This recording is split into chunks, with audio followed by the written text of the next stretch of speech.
This channel does not promote any violent, harmful, or illegal activities. All content provided by this channel is meant for an educational purpose only. বছর শেষে public service কমিশনের পরীক্ষা নিয়ে ধুন্ধুমার খণ্ডযুদ্ধ বাঁধল police ও আন্দোলনকারী পরীক্ষার্থীদের মধ্যে। বিক্ষোভকারীদের উপরে লাঠিচার্জের অভিযোগ পুলিশের বিরুদ্ধে।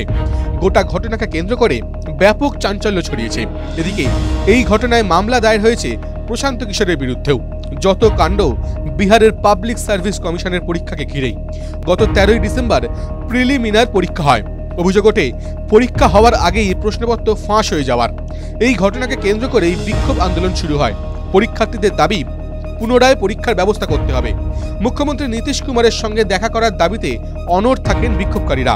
গতকাল রবিবার তারা জেপি গোলামবারে পুলিশি ব্যারিকেডও ভাঙে, পুলিশের সঙ্গে হাতাহাতি বাঁধে পাটনার গান্ধী ময়দানেও।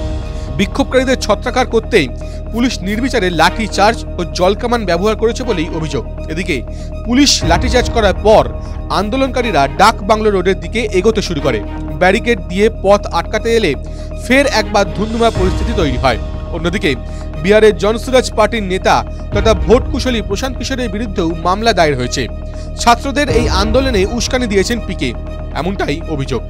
পুলিশের কাছে প্রশান্ত কিশোর, তার দলের নেতা, কয়েকটি কোচিং সেন্টারের মালিক ও 700 জন অজ্ঞাত পরিচয় আন্দোলনকারীর নামে মামলা দায়ের হয়েছে। বিনা অনুমতিতে জনসমাগম, তাদের আন্দোলনে উস্কানি ও আইন শৃঙ্খলায় ব্যাঘাত ঘটানোর অভিযোগও আনা হয়েছে। পুলিশের সঙ্গে পিকের জনসুরাজ পার্টির নেতাদেরও বাকবিতণ্ডা হয়। পুলিশের লাউডস্পিকার ভেঙে দেওয়া থেকে শুরু করে অন ডিউটি পুলিশ ও ম্যাজিস্ট্রেটের সঙ্গে সংঘর্ষে জড়ানোর অভিযোগও আনা হয়েছে। TV9 Bangla digital.